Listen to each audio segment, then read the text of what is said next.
তো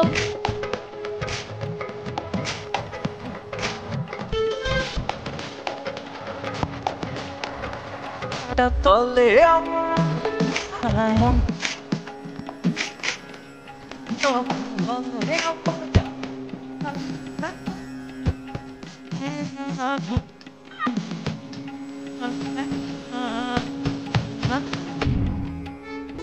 আচ্ছা ওস্তাদ এটা কি দিলেন? এটা কম হয়ে গেল না? 100 টাকা বাড়ায় দেন। জিন্দগিতে কোনোদিন কইছো বেশি হয়েছে? তো সবসময় কমই হয়।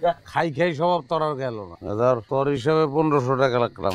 ভাই 1500 কেন টাকা উঠছে 5000-এর বেশি।